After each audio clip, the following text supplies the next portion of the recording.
मिलते हैं, उसको भोगना पड़ता है उसको, उस फल को। इस सूत्र 13वें सूत्र में महर्षि पतंजलि कह रहे हैं कि सती मूले तद विपाको जात्यायुर्भोगा।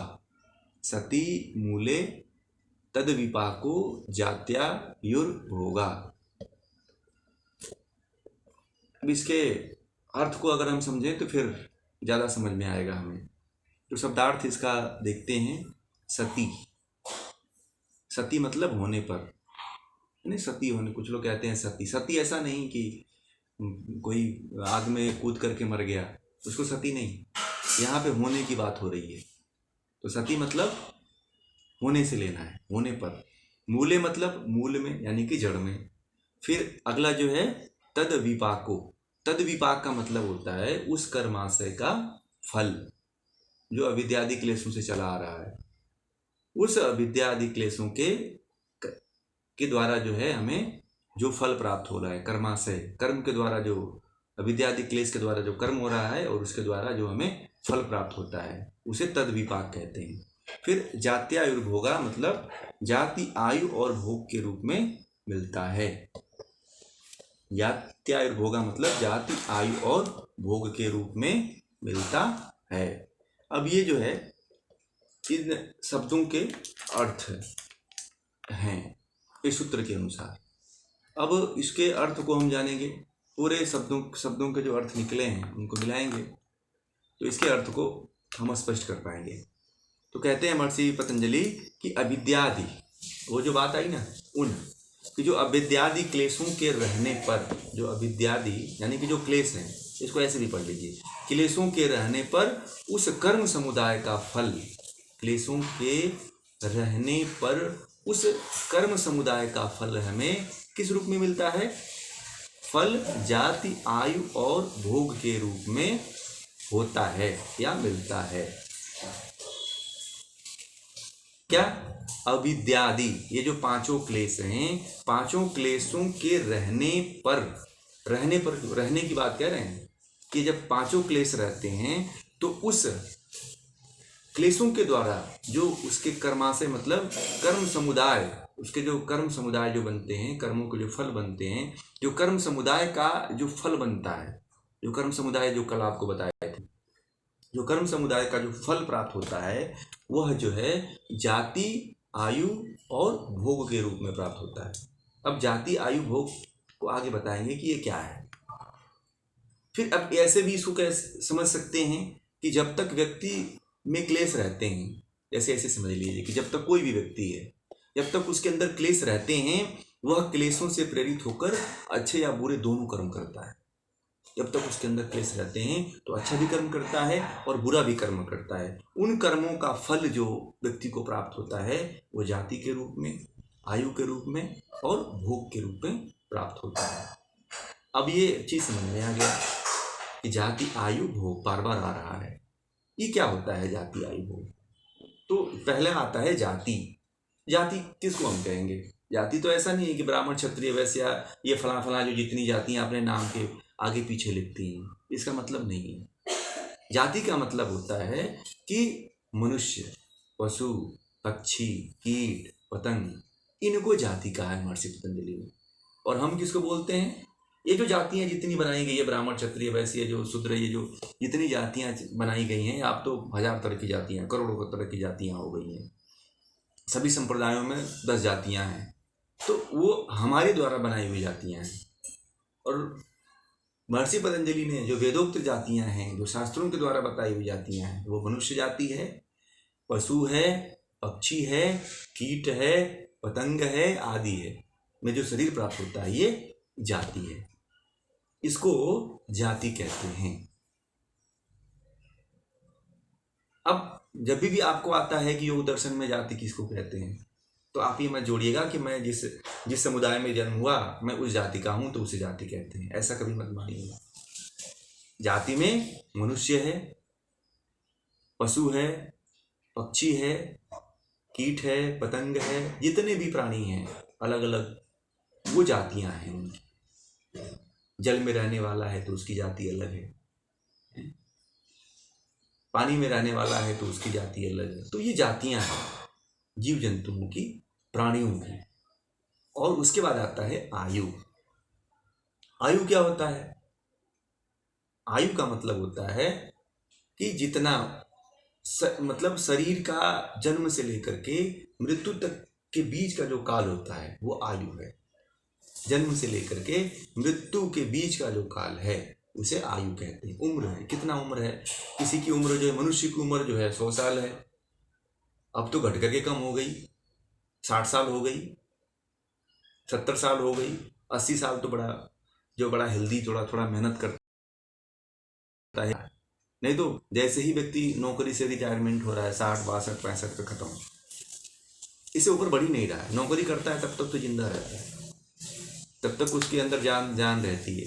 ऐसे ही आकर के 1-2 साल घर बैठ गया, उसके बाद उसकी मृत्यु देखने को मिल जाती है।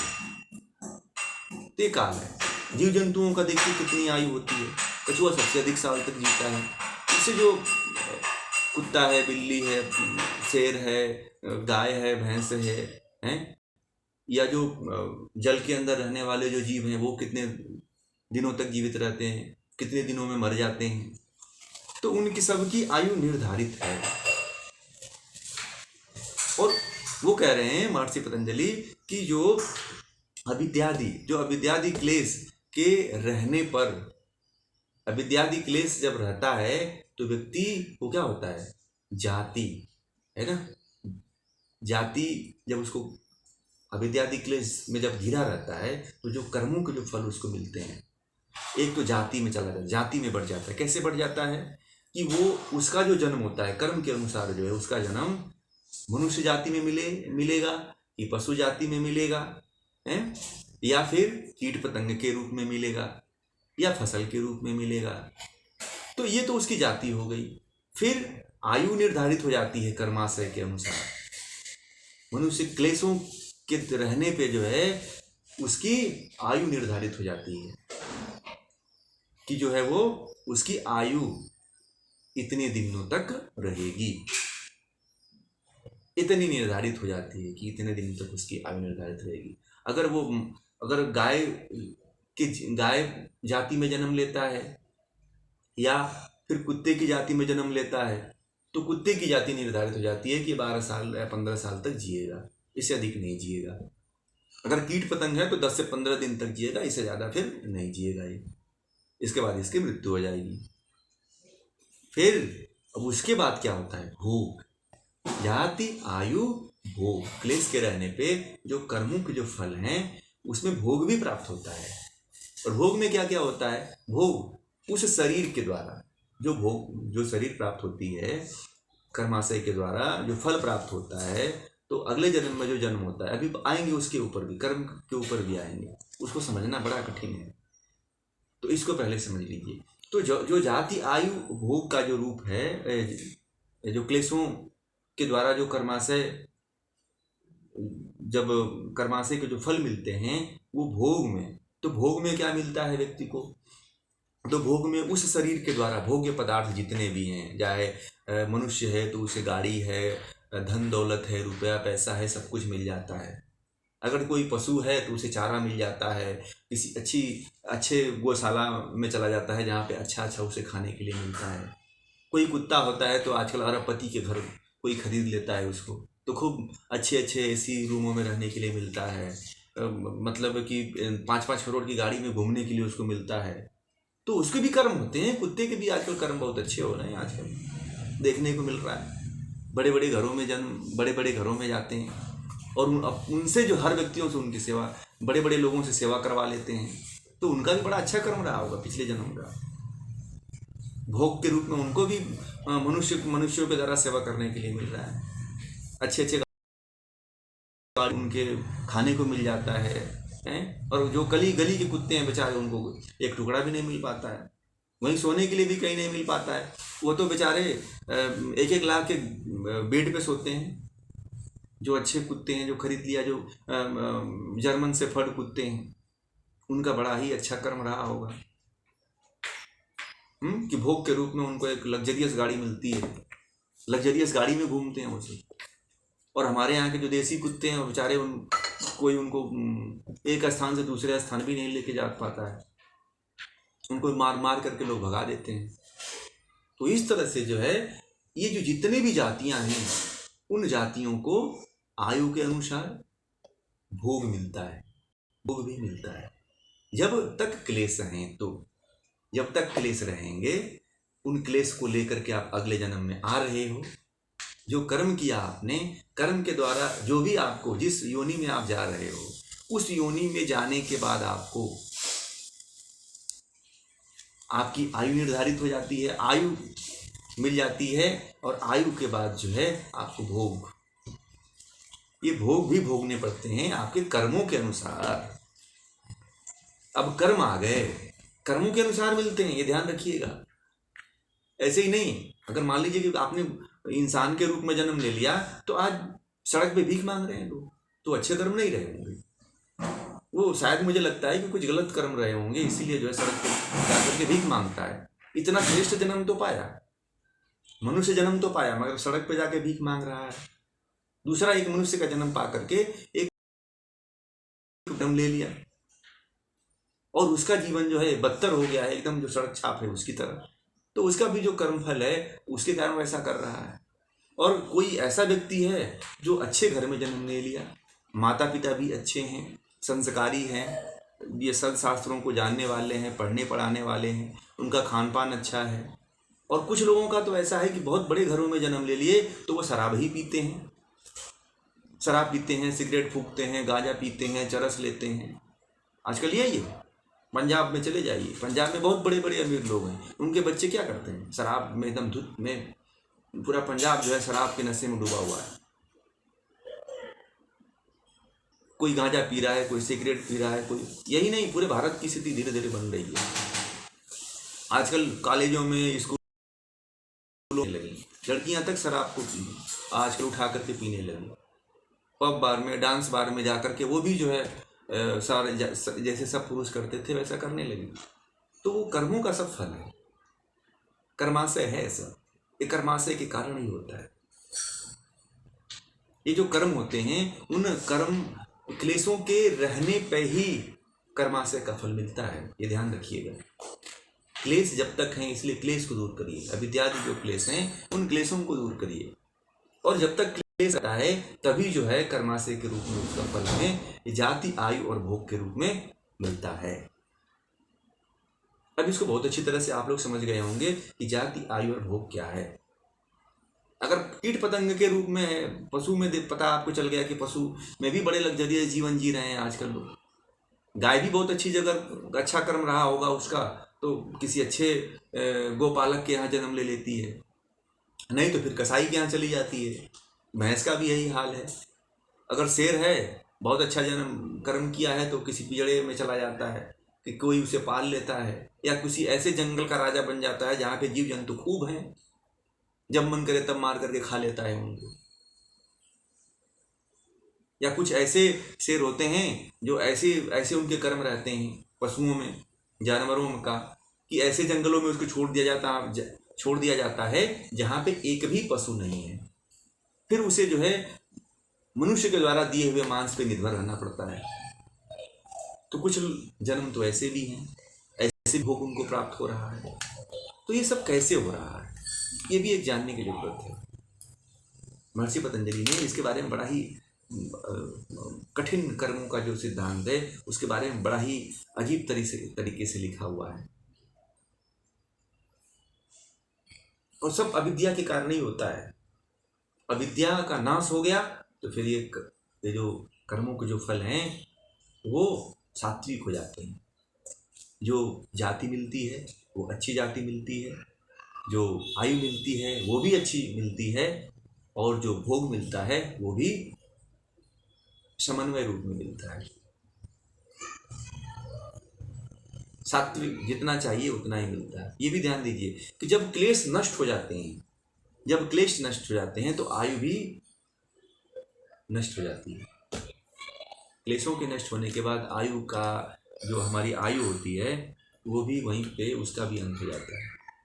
तो वो व्यक्ति कब होगा, जब जिसका कोई बहुत अच्छे घरों में जन्म हो गया, किसी के माता पिता बहुत ऐसे योगी रहे होंगे, पुण्यवान रहे होंगे, या आप लोग ऐसे कोई अच्छा कर्म किए होंगे कि अच्छे माँ बाप के घर में जन्म ले लिए होंगे, जो बहुत ही उच्च कोटि के साधक रहे होंगे, या आपको भी ज्ञान विज्ञान दे करके, विद्या दे करके, पढ़ा करके, लिखा करके आपको भी उस योग्य बना दिया है कि आप भी अब केवल जो है आपको क्रिया योग का साधन करना है, आपको क्लेशों को नष्ट करना है, क्लेशों को भी आप नष्ट करके केवल जो है आपको समाधि तक पहुंचना है।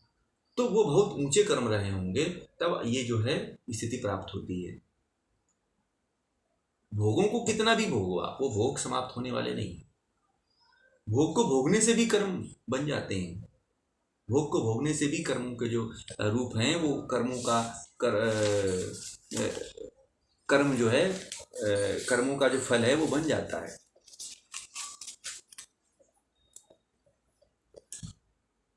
अब ये प्रश्न उठता है कि ये जो कर्म है और कर्मों के जो फल है, वो क्या जो कर्मों के फल हैं वो एक जन्म के हैं या कई जन्मों के हैं, या फिर ये भी एक प्रश्न उठता है कि जो हमें कर्म का फल मिलता है वो अनेक जन्मों का मिलता है, या अनेक जन्मों में का किया हुआ एक ही बार मिल जाता है। ये तमाम प्रश्न उठते हैं कि हमें जो ये मिलता है, ये सभी के अंदर उठता है प्रश्न कि जो भी हम कर्म करते हैं, क्या उन कर्मों के फल एक किसी जन्म में तुरंत मिल जाता है, या एक हम जो कर्म करते हैं उस कर्म का फल इसी जन्म में मिल जाता है और अगले जन्म में मिल जाता है, या अनेक जो कर्म करते हैं उन सभी अनेक कर्मों का फल जो है अनेक जन्मों में मिलता है। ऐसा भी नहीं है। कई आत्माएं तो है नहीं, एक ही आत्मा है। आप हजारों कर्म कर लीजिए तो कुछ कर्म तो संचित हो जाते हैं, कुछ कर्म तो इकट्ठे हो जाते हैं, जो धीरे धीरे कुछ कर्म जो है वर्तमान में मिल जाते हैं, कुछ कर्म जो है अदृष्ट वेदनीय, जो अगले सूत्र में कहा था कि अगले जन्म में मिलते हैं। कुछ कर्मों का फल जो है इसी जन्म में मिल जाते हैं। चाहे आप कर्म ज्यादा करें या एक साथ बहुत से कर्म कर लें या एक ही कर्म कर लें, उन सभी कर्मों का फल जो है ईश्वरीय व्यवस्था के अनुसार जो है, ईश्वर के अनुसार जो है वो निर्णय देता है। ये इतना जटिल है कि इसको समझ पाना बड़ा मुश्किल है कर्मों के। हाँ, बस इतना हम समझ सकते हैं, ये हमें इतना जरूर जानकारी होना चाहिए कि जो भी हम कर्म कर रहे हैं, जो भी हम कर्म करें और कर्मों के जो फल हैं उनको जानें, शुभ अशुभ कौन से कर्म हैं, मिश्रित कौन से कर्म हैं, और इन कर्मों के करने से हमें क्या प्राप्त हो रहा है, इतना तो अभी पता ही हो ही गया आपको। और बुरे कर्म करने से क्या लाभ होते हैं, अच्छे कर्म करने से क्या लाभ होते हैं, तो इतना अगर आपको पता चल गया तो आप आने वाले समय में अच्छे कर्म करोगे। जब आप अच्छे कर्म करोगे तो फिर आप जो है अच्छा आपको जन्म होगा। बुरा कर्म करेंगे तो फिर आप जो है क्लेशों में पढ़ते चले जाएंगे और आपको जाति के रूप में बढ़ते चले जाएंगे। आप इस जाति में जन्म लेंगे, उस जाति में जन्म लेंगे।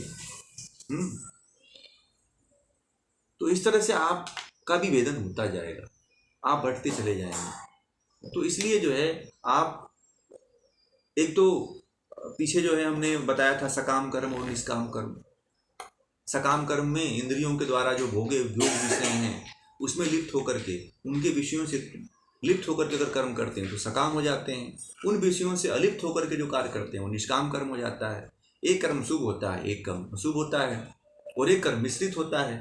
तो इन सभी को समझ करके, और जो पीछे कल हमने कर्मों का समुदाय बताया, उन कर्मों के समुदाय को समझ करके अगर आप जीवन को पुनः से ऐसे जीते हैं कि हमें अगला जो है कुछ ऐसा कर्म करें कि जो है आगे जो आने वाला संस्कार है वो अच्छा बने। हमें क्लेशों को दूर करिए, इन क्लेशों को दूर करने का प्रयास करिए, इन क्लेशों को दग्ध बीज करिए। इन क्लेशों को जब तक आप दूर नहीं करते हैं, इन क्लेशों को जब तक आप नष्ट नहीं करते हैं, तब तक जो है आप इसी तरह जन्म लेते रहेंगे, जाति के रूप में, आयु के रूप में, और भोग करते रहेंगे। आप कितना भोग करोगे आप?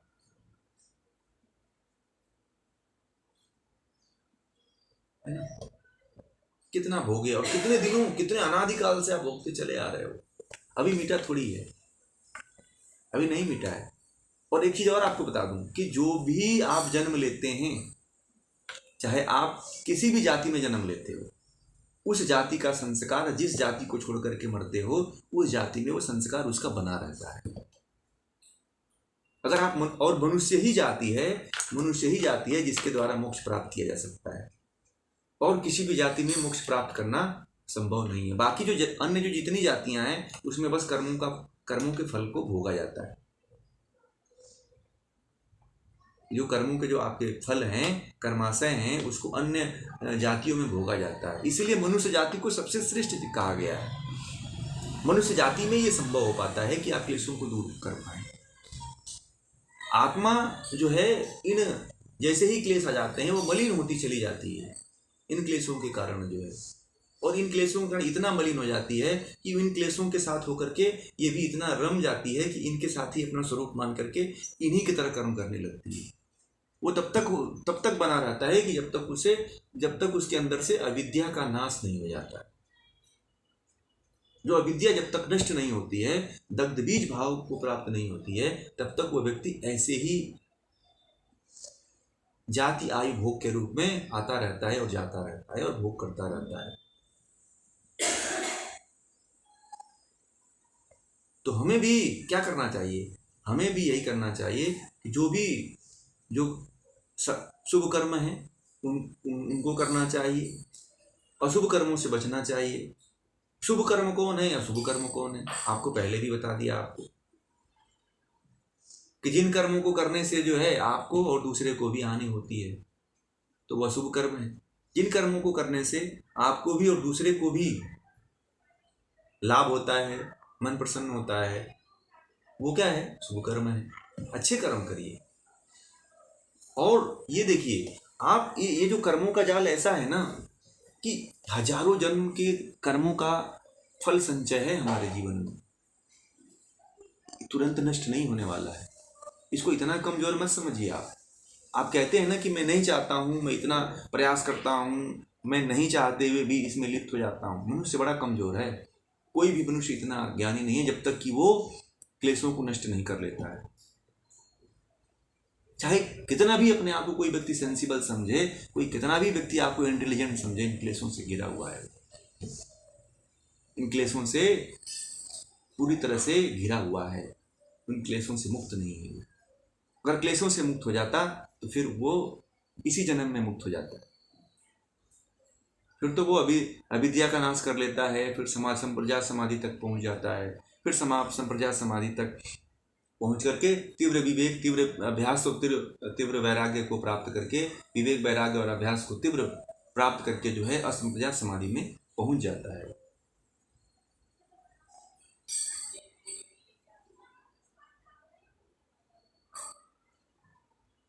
इसीलिए जो है आप अभी से लग जाइए इसको, ये कर्मों में सुधार करने के लिए सोचिए कि जो चलो पीछे के जो कर्म हो गए, अब जो कर्म करेंगे हम अच्छे कर्म करेंगे, शुभ कर्म करेंगे। और जो पीछे के, देखिए एक चीज और बता दूं कि जो भी आप कर्म करते हैं, एक ध्यान दीजिए, ये लोगों के अंदर बड़ा ही एक बहुत बड़ा प्रश्न है और बहुत बड़ा संशय बना रहता है कि कोई भी आप कर्म करते हैं, कर्म का फल बिना भोगे हुए नष्ट नहीं होता है। कोई भी कर्म करते हैं उसके कर्म का फल आपको भुगतना ही पड़ेगा। ये ध्यान रखिए। दुनिया में कितना भी आप कर्म कांड कर लीजिए, उस कर्म का फल भुगतना पड़ेगा। ये ईश्वर, क्योंकि इसका जो न्याय करने के लिए बैठा है वो ईश्वर बैठा है, उसके नजर से आप नहीं बच पाओगे। दुनिया का कुछ भी कर्म कर लीजिए, दुनिया में कुछ भी आप कार्य कर लीजिए, आज तब तक करते रहिए, कितना भी कर्म कांड कर लीजिए, पूजा पाठ कर लीजिए, गंगा नहा लीजिए, यमुना नहा लीजिए, तीर्थाटन कर लीजिए, कुछ भी कर लीजिए, कर्मों का जो फल है वो अकाट्य है, वो कभी काटा नहीं जा सकता। और बिना फल भुगताए हुए वो नहीं मानता है, कहता है कि नहीं, भुगतना ही पड़ेगा तुझे। इसलिए कर्म बड़ा ही सोच समझ के करिए। हम कर्मों को करते हुए ना कभी ध्यान नहीं देते हैं कि हम कौन सा कर्म करने जा रहे हैं, कभी उस पर सोचते तक नहीं है। कभी उस पर विचार तक नहीं करते हैं। क्यों? क्योंकि हमें ज्ञान ही नहीं है, उसको बड़ा हल्के में लेते हैं हम, और हल्के में लेने के कारण ही आज हम इस स्थिति में हैं। आज हम इतने दुख और कष्ट में और इतने पीड़ा में हैं, और इतने हजारों सालों से जन्म ले रहे हैं, आ रहे हैं, जा रहे हैं, आ रहे हैं, जा रहे हैं, बस यही चल रहा है। मोह माया दुख सब, ये सब फंसता हुआ चला जा रहा है। इसलिए जब भी आप आज से ही ये निर्णय ले लीजिए कि कोई भी आप कर्म करिए, उस कर्म को करते हुए बड़े ही सावधानी पूर्वक करिए, क्योंकि न जाने अनादिकाल से कितने कर्म हैं और उन कर्मों के संस्कार अभी हैं, अभी वही नहीं फलित हो पाए, प्रारब्ध के रूप में पड़े हुए हैं या संचित रूप में बैठे हुए हैं। और महर्षि पतंजलि तो कहते हैं कि उनको भोगना ही पड़ेगा, और बिना भोगे वो नष्ट होता ही नहीं है। जब तक आप नहीं भोगते हो तब तक वो नष्ट नहीं होता है, ध्यान रखिए। कोई भी कर्म किया हो आपने, इसलिए जो भी कर्म करते हैं उसके प्रति आप सजग हो जाइए। किसी के बहकावे में मत करिए। कोई कहता है कि चलो किसी को मार देते हैं, क्या जाता है, तो आप उसके हाथ साथ मत तैयार हो जाइए, चलो मार ही देते हैं। किसी को जहर देना हुआ तो दूसरे व्यक्ति के अंदर जहर देने की इच्छा आई और आपने कहा कि हाँ यार दे दो, मर जाएगा, ठीक हो जाएगा, तो वो तो आपका भी वो कर्म वहाँ भी बिगड़ गया, फिर आपको भी उसका फल भुगतना पड़ेगा उसके साथ साथ। जिसके साथ आपने मिल करके कर्म किया और जिस कहने पे किया। कर्म का जो जाल है ना, कर्मों का जो व्यवस्था है, कर्म फल की जो व्यवस्था है ना, ये हमारे मनुष्यों के समझ से बहुत परे है। हम लोग जैसे साधारण व्यक्तियों से बड़ा परे है। ये ईश्वर की व्यवस्था है, और ईश्वर के का फल देने की जो व्यवस्था है वो वही जानता है।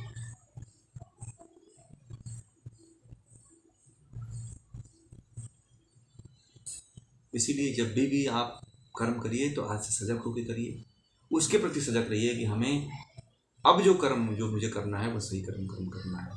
बुरा कर्म तो बहुत हमने कर चुके, क्योंकि ये शरीर जो हमें मिली हुई है ये आज की नहीं है, ये अनादिकाल से कर्मों का जो फल है हमारे ऊपर संचित है, और वो बिना भुगतवाए हुए मानेगा नहीं। हमें उसको कहीं ना कहीं से भुगतना ही पड़ेगा। हमें कहते हैं ना कि घर में कई लोगों को मैंने सुना होगा, लोग कहते हैं कि हमारे पिताजी थे वो कभी किसी का बुरा नहीं चाहते थे, भला नहीं चाहते थे, मगर उनको भगवान ने ऐसा कर दिया कि आज लंगड़े लूले होकर के बैठे हुए हैं, या फिर ऐसा कर दिया है कि ऐसे बीमार पड़े हुए कि 5 साल से बेड पे ही पड़े। तो ये 5 साल से जो 5 सालों से जो बेड पे पड़े हुए हैं वो एक जन्म का फल नहीं है, वो संचित कर्म था उनका। इस जन्म में भले अच्छा कर्म किया उन्होंने, अब ईश्वर को मौका मिला है, कह रहा है कि ना इसी में मजा ले लो इसका फल, तो इसी जन्म में दे दिया कि चलो इसी जन्म में इसको भुगतवा लो। कुछ अच्छे कर्म इस जन्म में किया है तो जो बुरे कर्म है इस जन्म में निपटा लो। तो ये भी जानना जरूरी है आपको। अगर ये जान गए तो फिर दुख भी नहीं होगा, क्योंकि कर्मों के फल कहीं ना कहीं मिलते ही हैं।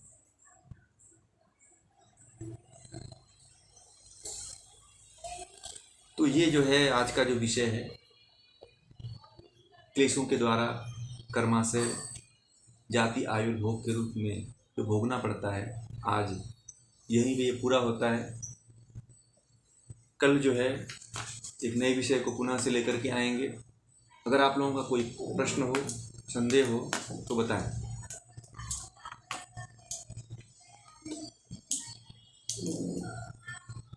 हाँ, आपने जो अच्छा कर्म किया है इसीलिए योग कर रहे हैं। अब इसमें यह है कि बाकी योग तो कर रहे हैं, बाकी जो अन्य कर्म कर रहे हैं उसको सुधारिए।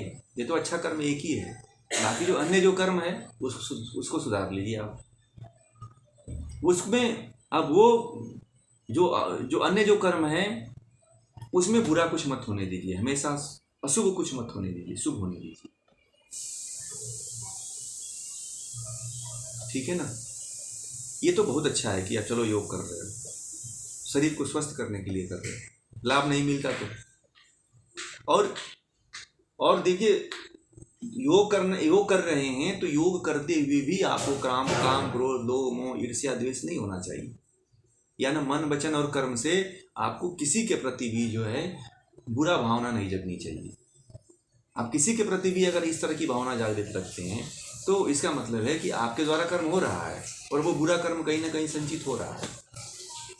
इसी जन्म में उसका फल मिल सकता है या फिर अगले जन्म में संचित हो जाएगा, फिर अगले जन्म में आपको मिल जाएगा। ये तो व्यवस्था ईश्वर की है कि इस जन्म में दे दे कि अगले जन्म में